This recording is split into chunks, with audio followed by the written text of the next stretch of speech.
Okay, all right, okay. Ah, it's been so much, man. I don't even know where to start. Like I don't know what intro to do. Uh, it's been, oh man, it's been a lot. It's been a lot for a long time. I know. I mean, you know where we could start. We could start with quarantine. Like always, that's where we're going to start. Like always. Whew. So, um, I know where I'm. I know in my area we're in we're in phase three of of of the pandemic. Of basically just we're out. So I don't know, but we're not out. But like everything is it's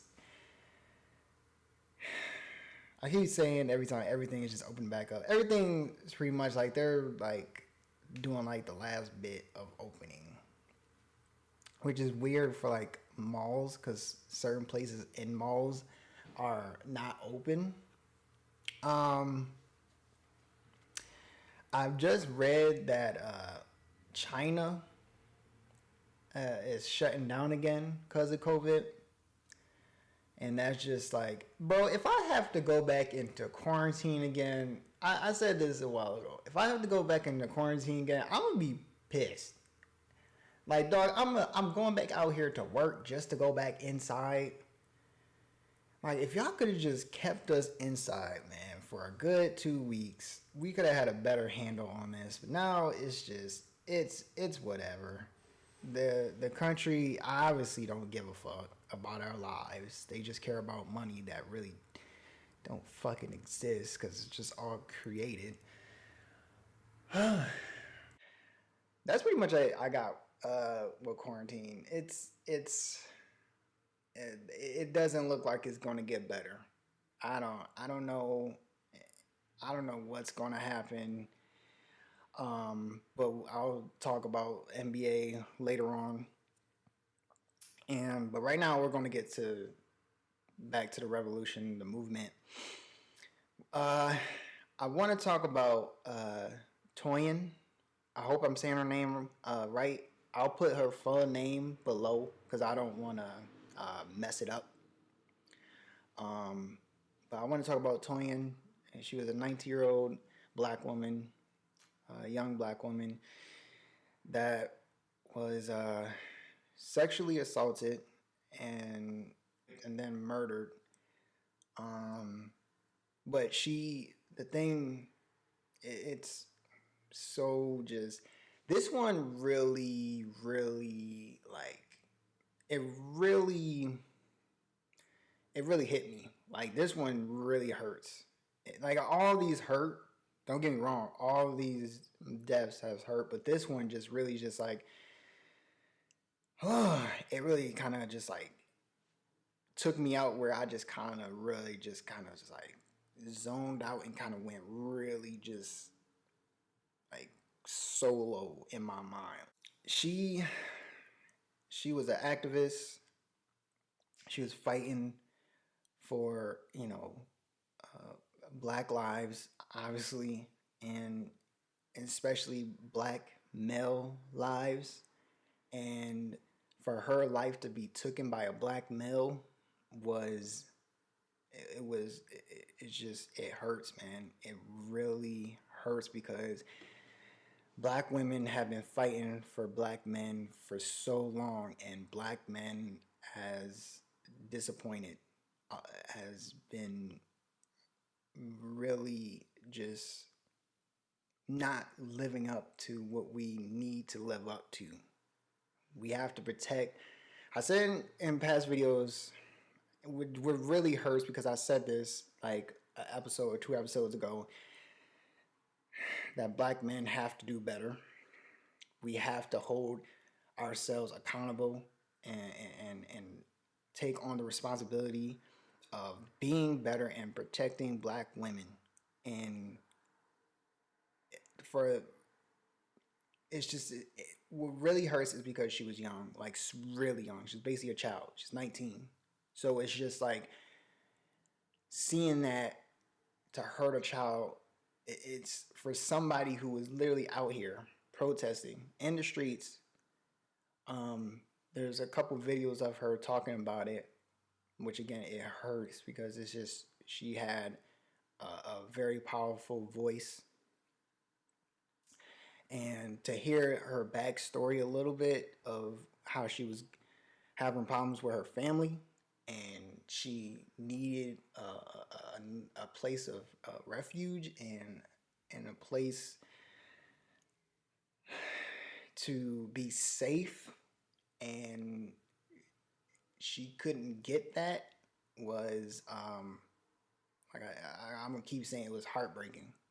We have to not only reveal and talk about all the stuff that's going on with racism, white supremacy, and social issues, and oppression, systemic oppression.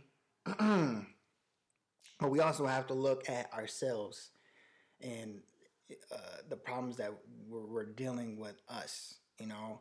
And like I said before, we know what was going. Like we know that these things are going on. We know that black men has been mistreating black women for years. This has been happening for years and years and years and years, and we need to talk about it all. And just like we're talking about black trans, we need to talk about that all of it. This is a time like if we bringing like shit to the table, we gotta bring all the shit to the table. So we have to get out of our comfortable zone and really take a broader look at this and really change this. This is where it needs to start. Like that's why we have to talk about this. We can't just like talk about one thing and then be like, oh, we'll get to that later. No, we not gonna get to that later. like I said, it's been happening for a long time. This is not just coming out of nowhere. So yeah, man. Rest in power, Toyin. Everybody, we all failed her. If only we could have, like, man, if only she just had a place to just be comfortable, man. Be safe. That's what we're all trying to, that's the goal, is to create safety, to create equality, somewhere people can feel comfortable just going outside. Just going outside. Getting out of your homes and feeling like you're not going to be murdered today. That's the goal for everybody.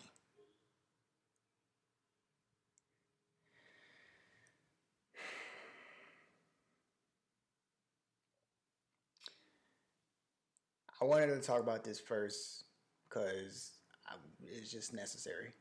It's necessary to bring this up. Um, it's necessary to keep talking about it. This won't be the last time. And like I said, um, you know, one of the reasons why I started, YouTube channel wasn't just to be a creator, um, to be a writer, uh, to try and do voiceovers, but to be able to use my platform to create something bigger than myself,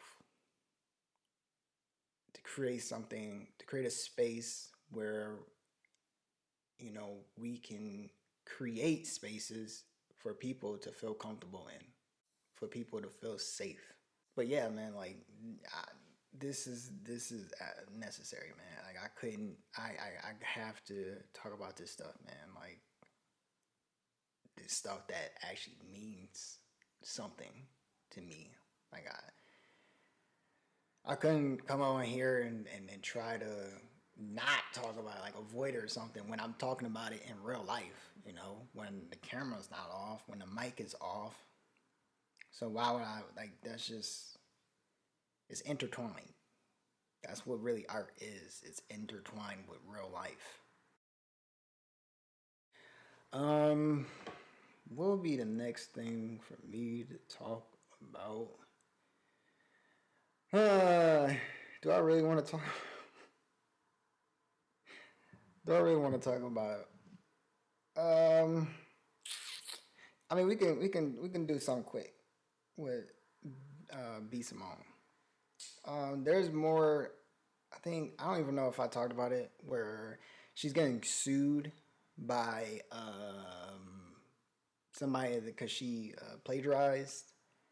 Which it was, now we have jokes on Twitter of her being like talking about like 3 o'clock in the morning, and they're like college students being up 3 o'clock in the morning plagiarizing. I made, it's funny because I made that joke before I saw it. I was like, man, she talking about 3 in the morning. I'm like, nah, man, these college students shit. I was up. Oh, bro, everybody in college up 3 o'clock in the morning fucking plagiarizing. It's like, if you're not plagiarizing, dog, what the hell? But to see her do that, man, it's, man, I don't know, man. It's not looking great for her, man. Yeah, man. Like, I don't like, this might be one of the quickest fall offs, man. But I feel like she'll probably be fine, man. She'll probably be fine. I saw a video about her. Like, she never wrote a book before, obviously, and she hired teams to write it for her. That's where it's like, you can hire people to help you write a book, but you shouldn't have a whole team of like, here, write this. Go write this for me. You should be more of like, you know what? You should want majority of input. Like, I feel like you didn't have that much of an input. You kind of like, okay, this is like what I envision. Now go write it. You can't do that. You gotta be in this, being like, this is what I want. This is how I feel on certain things.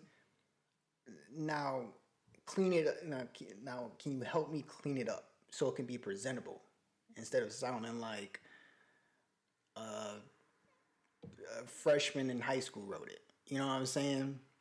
Like, it's not wrong with having people help you write a book, but you shouldn't be just like, hey, this is what I want in a book. Now go write it.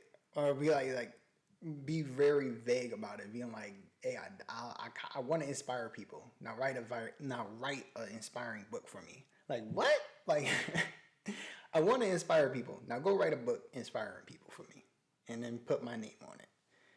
That's how it kind of went. So, yeah, yeah. We'll see. I feel like my posture is pretty good. Sometimes I'll be like slacking. I gotta just make sure right now. Like, probably get a back posture or something. All right, shut up, chair. Fuck. All right, so on to sports. NBA, because that's like my favorite sport. So there's this divide with basically Kyrie Irving versus everybody. Well, I wouldn't say Kyrie Irving versus everybody, but it kind of is Kyrie versus, because he's like the vice president of the NBA.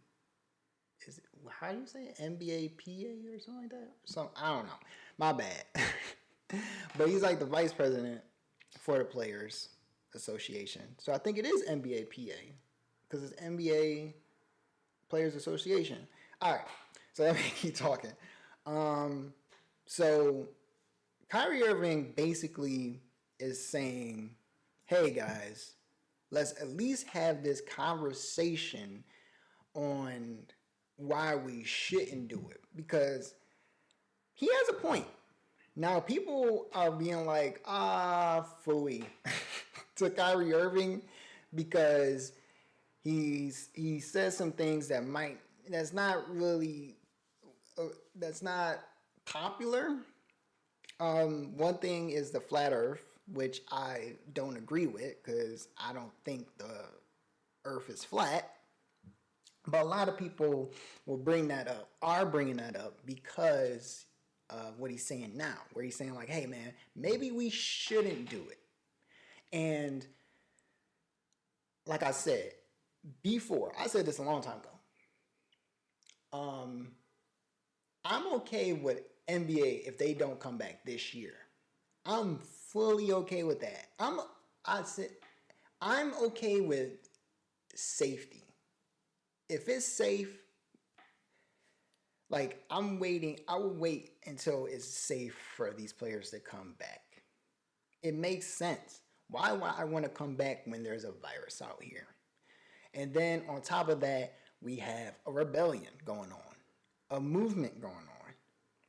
I get it. I agree with both points on both sides, where I agree with people that are players that don't want to play because they want to focus more on the movement, and also being like, yo, there's a virus out here. I also see and understand points on the other side of being like, hey, if we can play basketball, we can do both. Like, if how I see it, if they can use the movement and basketball at the same time, I have no problem with that. Yeah, if you can continue the talk in certain ways where you put it on a court or you put it on a shirt or you have like interviews during the season of like having activists there that are speaking on these situations, just kind of continually putting this movement out there and keep showing that we ain't forget. If you can't play basketball and still focus on this thing at the same time, that says a lot. That I'm not even speaking on the players. I'm just speaking on that people that are not the players. If you can't focus on basketball and focus on these social issues too, we are fucked. With LeBron, he's been doing both sides for a long time. He's been playing basketball and being an activist about this for a while, for years. But then you also got to look at his voice and you got to look at his money. The man's created a school in his hometown. So it's like I can see both sides. And I agree with both sides. And I'm fine with if they don't play at all. I'm fine with that, and I'm fine with if they do play. But if they do play, I would like them to implement the social issues with the basketball. If they can find a way to do that, then I'll be more on board with that. But I don't really like because I don't really like how people are treating Kyrie kind of like that way, because it's just like he's literally just one, he's the vice president, so that's why he's talking. Two is like he's trying to include everybody. He's trying to get everybody engaged on this, which you can say this about outside of basketball too, where literally Black Lives Matters is just like, bro, we just want to be included. That's it. Black people just want to be included. We want to feel like we matter. Just matter. People shouldn't jump on him too much because of it. Like, hey man, he might say some crazy shit, but he got a point on this. That's it. Issues, because I've seen with WNBA that they're starting their season, but they also said that you can say whatever you want. Like on these social issues, you can bring it up. You can do like on a court, on a shirt. Like, of course, women. This is why we just need. This is why we need to let women just let them run this fucking country, because it's like, bro, they literally was like, we're gonna start the season. You can do whatever the fuck you want. The players, you can talk about these social issues, do whatever you want. We are going to support you 100%. Boom, done. Like, they just ain't no talking about it. It's just like, this is what we're gonna do. Y'all can do what y'all whatever y'all want. Boom, season. Boom, getting money, you getting paid. Boom. Men out here, it's just like, man, shut up, Kyrie. Oh man, it's literally just like, man, shut up, Kyrie. Oh god, man, men suck. Oh man, it's like, it's just like, man, shut up. That's all they are. Everybody's like, just shut up. Like, it's like, bro, he's trying to make everybody stay alive. And people are just like, man, if you don't be quiet, what are you talking about? Life. Like, with life, man, I need basketball.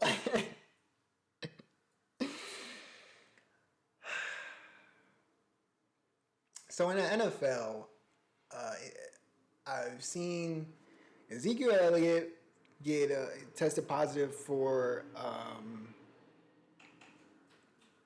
COVID. I've seen reports of multiple players getting tested positive for COVID. Yeah.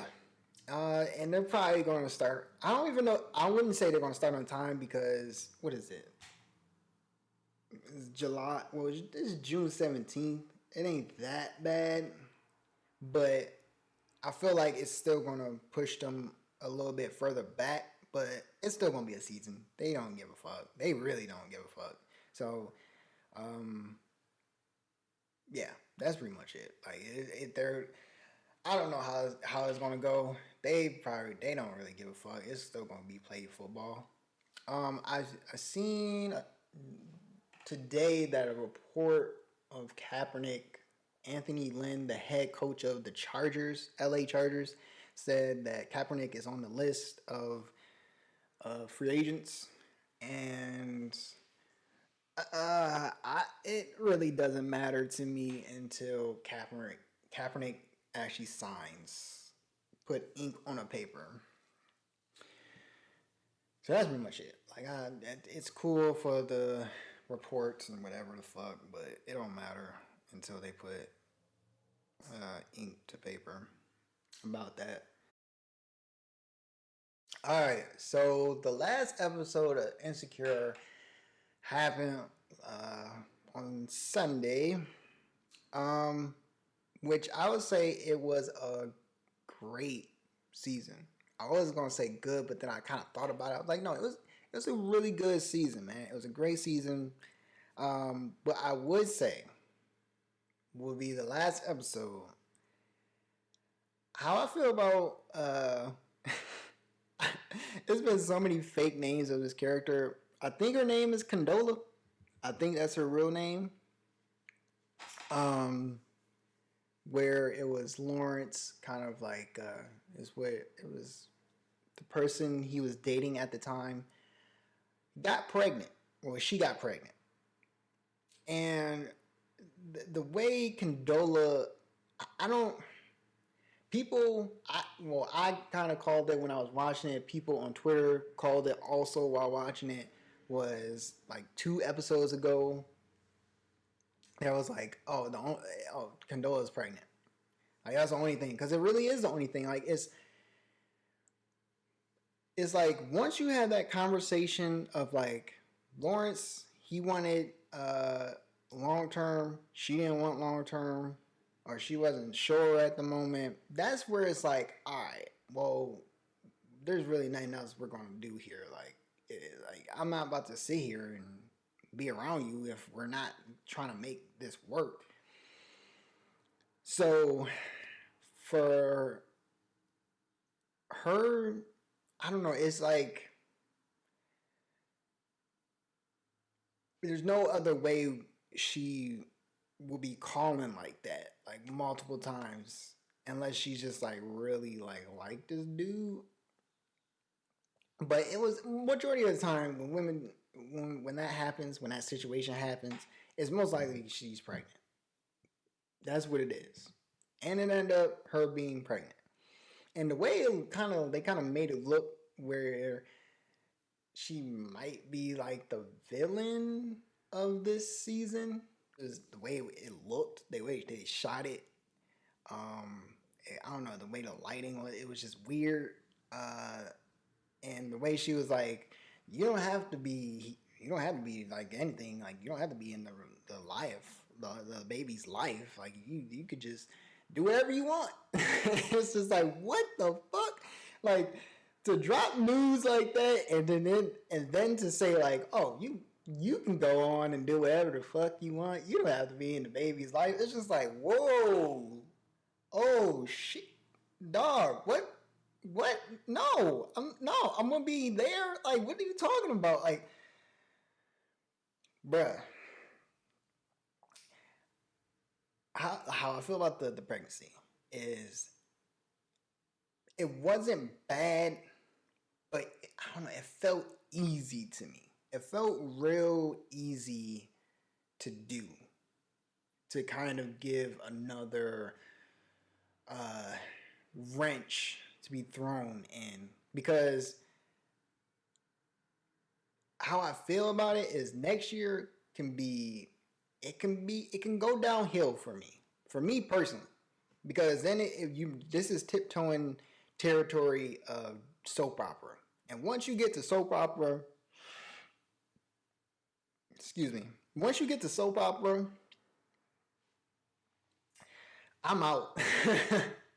Like I'm out. Like I don't know. It one of the things I like about Insecure, like really love about Insecure, is that it feels genuine. Like it feels like it's like, yo, we're literally just taking people just lives, like, and putting and implementing them into these characters, and it just feels very natural. It doesn't feel forced. It's not like you're throwing like problems into these characters' worlds just to do it. It's more just like, yo, this is stuff that we actually go through, and it's funny because people will have arguments on Twitter about these things, and it's just like, man, some of these things just be reflecting real life people, bro. Like if this is like all these emotions and these things that these characters go through, people in real life really go through them. Like these is y'all. This is like reflection of us. Even me, there's reflections. Because it's like, even if you didn't throw in the baby, the pregnancy, I still would have been like interested. Like I still would have been interested seeing how Issa and Lawrence were gonna work out this long distance. Like I still would have been like, I didn't really need a baby to keep me watching this. Like I was interested of seeing Issa and Lawrence with their long distance relationship, while seeing Molly deal with like a lot of her shit. Like Molly was projected as the villain in this. I don't hate Molly, but Molly is the person right now in the stage of realizing and trying to figure out, like realizing her problems and her flaws, because a lot of it was her not being aware of it. But I think she's finally getting to that point of like, she's aware and like really like, okay, I gotta just sit in my own shit right now and figure it out. And I feel like this whole season was kind of like the tipping point. Like it was just building up to that climax of like, yo, you really need to sit down and fix your shit. Because Andrew, I think that's his name, the Asian guy, I'm pretty sure it's Andrew. I hope it's Andrew.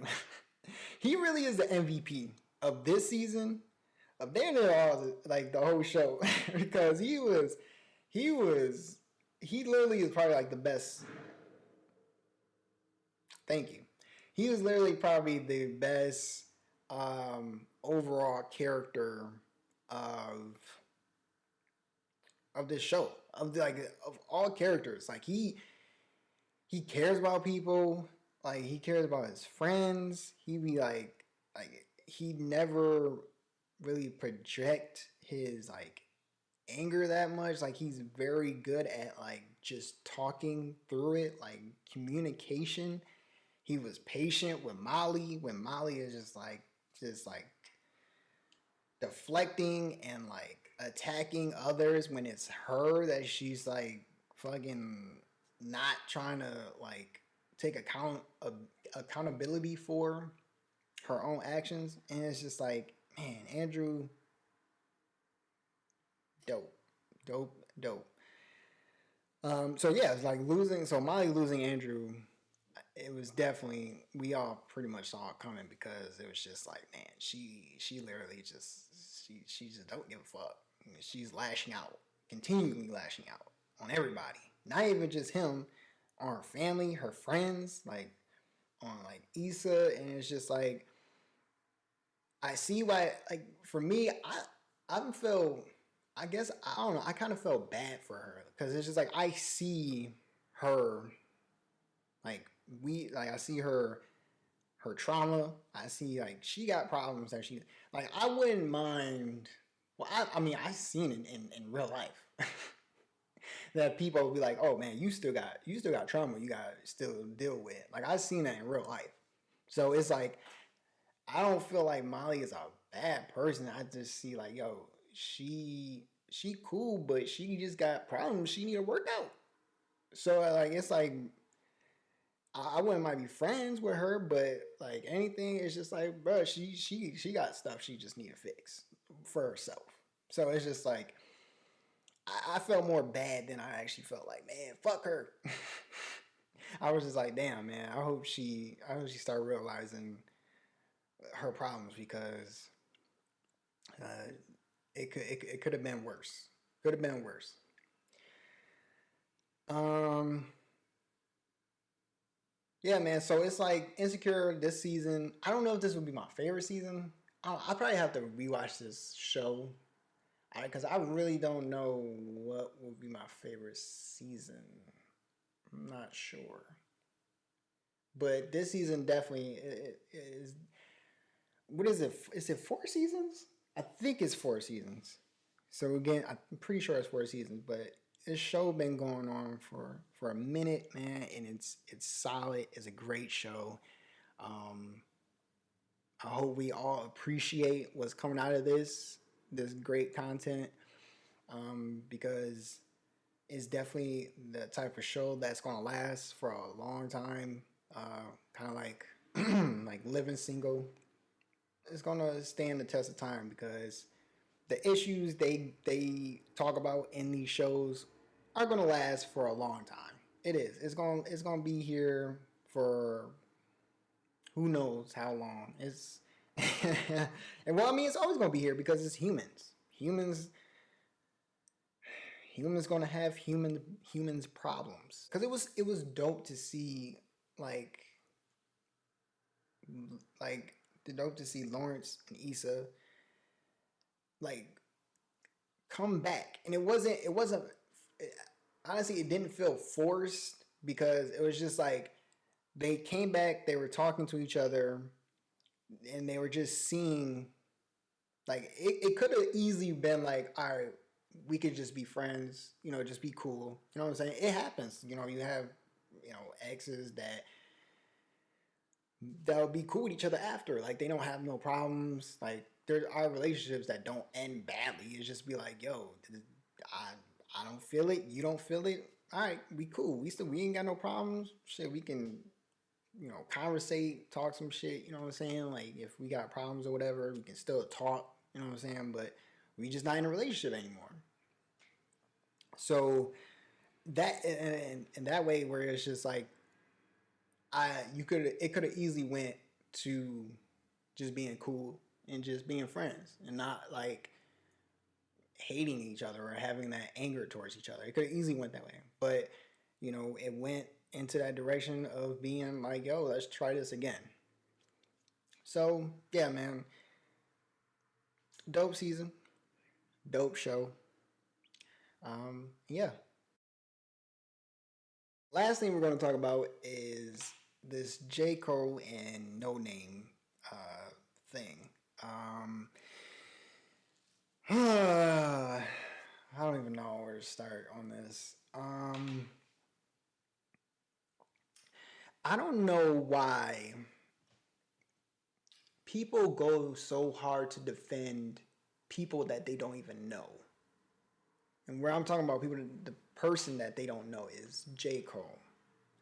But it's celebrities in general. People defend these people, these strangers, for reasons I don't like. You can defend somebody, but then there's a point of like, bruh, this is not even your cousin, your brother, your sister. Like, dog, you ain't in the rooms. You ain't been talking to these people for years and years and years. You haven't had a 5-minute conversation with these people. So the thing with this is Noname, a black woman, rapper, great music. She put out a general tweet about how black rappers, best-selling black rappers, are not speaking about this and whatnot. Like, not speaking up or whatever. They talk about black plight, but they don't want to talk about these things, which is a valid point. And like I said before, how I feel about celebrities speaking out and stuff, I don't really care about celebrities speaking out. I never did. I never care what. I always felt like people treat celebrities weird. Like they treat them like they're some like above, like human, like alien type shit. And it's just like, bruh, cut it out. Cut that shit out, bro. They're fucking humans, man. But like I said, I don't care what. I normally don't care. I just don't care what humans say. But I understand why she said that because one, she's in the hip hop community, so she knows a good amount of these people probably, or talked to these people before. So I can see why she felt that way, and I can understand why like you want a black person who has a voice, a big voice, to be able to just speak on this. Like you, I feel like it's not that big of a problem for a black person who is who's in the public eye to speak on something that is close to home because you're black. Like you probably know black people that have dealt with racial injustice. You've dealt with racial injustice. So to speak on it, nobody's saying you have to be eloquent or well spoken to say something. You can just say something quick, or you can do what J. Cole did in protest. So I don't even know if Noname even direct that to. She didn't say nobody's name. I don't think she even directed towards J. Cole because J. Cole was out there protesting. So I don't. But like we're saying, hit dogs holler. If the shoe fits. So once again, that's where it gets. And then after that tweet by Noname, later, I don't even know when she tweeted this. I don't even remember. It's so much things going on. J. Cole puts out a song. He didn't say no name. Get it? Oh, I walked into that. Fuck. He didn't say nobody directly. But but it was very obvious. It's like, bruh. it's like he didn't say a name specifically, but he was like, "Hey, you, that woman with the hair and the dress and like that, like naming specific things on a person is like, bruh, we're adults. We're not stupid. I don't hate J. Cole. I don't even know J. Cole. I like J. Cole. I think he has pretty good music. I think he's a genuine person. I think he's a good person. But this easily could have been like prevented if you just text, call, you know, DM'd. J. Cole is a 35-year-old rich rapper. And he talked about saying that he's saying that you don't know. Like, he said that he doesn't know all about, like, he doesn't have the knowledge for this stuff. And then he says, you got to be gentle. I'm like, bruh. And then he's saying, teach me. That's what I really want to talk about. I'm sick and tired of people saying, teach me so much, bro. Especially if you're an adult. Like, I get it if you might be in a place where you don't have a lot of options, but bruh, if you're an adult and you can't come up with just going to a library, going to a bookstore, looking online of what books to read or what documentary to watch, it's like, bro, you're 35. And I'm specifically talking to J. Cole and 35-year-olds. Bro, you too old to be in like, bro, help teach me. The teach me is, bro, I get it if you're like 15. Maybe if you're like my age, 25, I might give you a little bit of leeway. But bro, if you're 35 and you're still saying teach me, and the crazy thing about it is he raps about this stuff. Everybody, even before all this, we will call Jermaine Cole a conscious rapper. That's what we consider him. Because that's what he talks about. So for him to come out and be like, man, just because I went to college, I don't know. It's like, bro, how do you even get the information then if you're not even like paying attention? Were you just letting other people tell you like what to say? You're 35, bro. And then the funny thing about it is like Noname, she's 28. I looked it up. She's 28. A couple years ago, I think, I'm pretty sure it was a couple years ago, she had she had some tweets about capitalism and entrepreneuring that weren't like I wouldn't say they were not well thought out, and people called her out on it. And instead of making a song or writing something, reacting and lashing back out, she went and did her homework. She went and read a book. She went and did some research, and she got better from it, and she got educated, and she got knowledgeable from it. And she came back and was like, you know what? I'm wrong. I apologize for what I said. I've learned. I grew from this. And this was her at like 26. She knew she was wrong. She corrected it and she apologized. Bro, you're 35. And through all of this, what's going on right now, the last thing you need to be doing is trying to go at a woman or even, and at the most, a black woman. Black woman who's been helping us and protecting us since the beginning.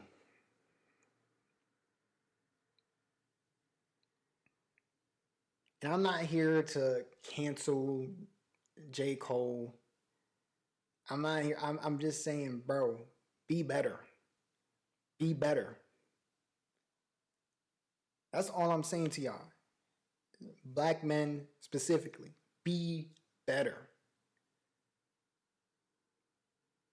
It's too much things to be going on to being like, fuck you for like shit. You just be better. And it's funny because I just thought about this. It's like we had quarantine. We had 2 to 3 months of not doing shit.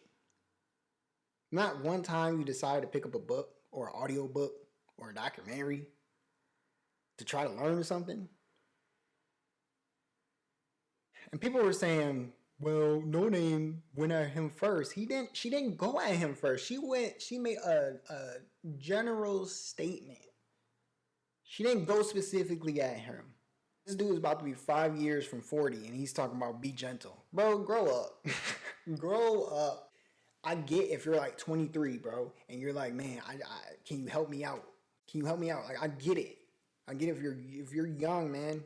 If you're young, I get it. There are people out there that can talk down to you because they have some type of knowledge or something. Like, I get it. It happens. I'm not saying it doesn't happen. But I'm saying in this instance, it's not a good look, bro. Like nobody was looking for that song. Nobody really was looking for that. Like nobody, it wasn't needed. It didn't really do anything. Read a book. Just read a book, man. Read something. I'm tired of people being saying, teach me. Dog, y'all too old, man. I feel like none of y'all was paying attention in school, so why are you gonna listen to me now if I try to teach you something? That's the difference. Noname didn't make a song when she was wrong. J. Cole makes a song. And I wouldn't, and I guess I'm saying like I was cool. I was happy with just seeing J. Cole. J. Cole did enough when he was in the protests. He did enough. That's what I'm saying. Like, it's just weird because J. Cole was there. He was in the protests. He was there. He was at protests in North Carolina. So I don't know why he felt like this was just like a reason to put out. I don't know, man. It was just weird, man. I hope to get out of this is J. Cole and Noname actually just talking to each other and just speaking to each other and having that communication and that just understanding of each other. I don't feel like Noname has to teach anybody. No black woman should have to teach anybody. No, man. Like that's, and I'm just talking specifically black women. Like black women, they don't have to. They like, bro. Black women get treated so badly. They get treated the worst in this country. It's just like, bro, like they don't have to teach you for something that you should know. You should have some type of grasp of. And this is, and I know people probably would take this me attacking J. Cole. I'm not attacking J. Cole. I'm just trying to be like, bro, just do better, man. This was not it. This ain't it. And I feel like we need to get to that point where we can call out people and be like, bro, this is not it.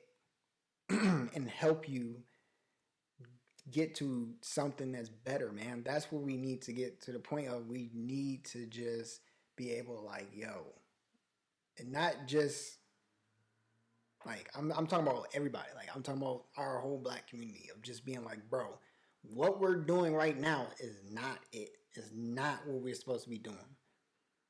We need to change our mind, our mindset. And I'm talking specifically to black men. Changing that mindset, bro. Unlearning. We have to unlearn so much. And I feel like we are getting closer. It's a slow turn of black men being more vulnerable and more open, but it's still a lot of work that needs to be done.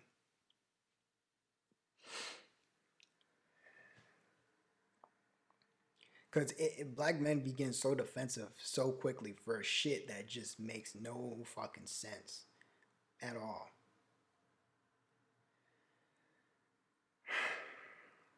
So just be better, man. Be better.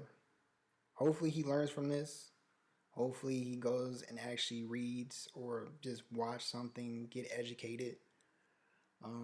Hopefully he has people that will help him. Because it's like, bro, Noname is not the person you should be going against. She's not. It's not the person you should be directing a music song to. So many other topics so many other things and topics you could talk about. You talking about Noname, or you directing to some woman that's educated.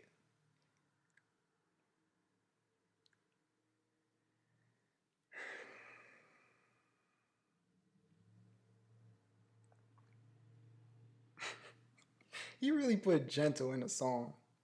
All right, man. I'm done. All right. Well, that's the end of this episode. Because I wanted to talk.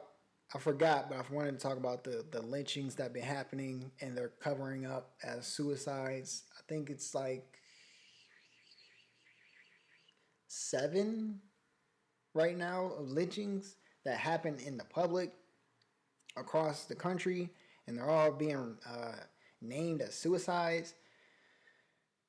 I don't want to get too much on it, so I'm go too long, but I'll probably talk about it on the next podcast. But Black solidarity. That is what's going to be very, very key in this. And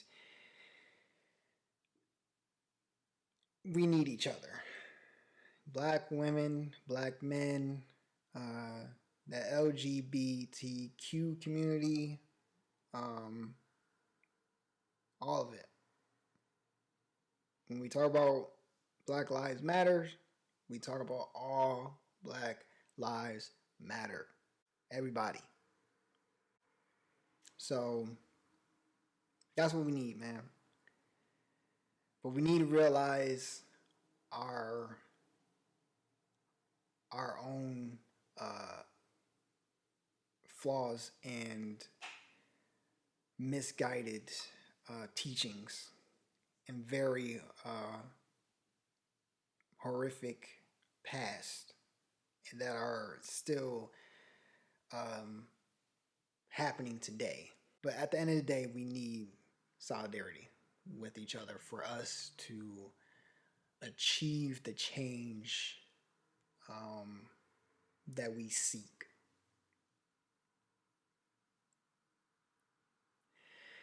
All right. If you like me, share me, and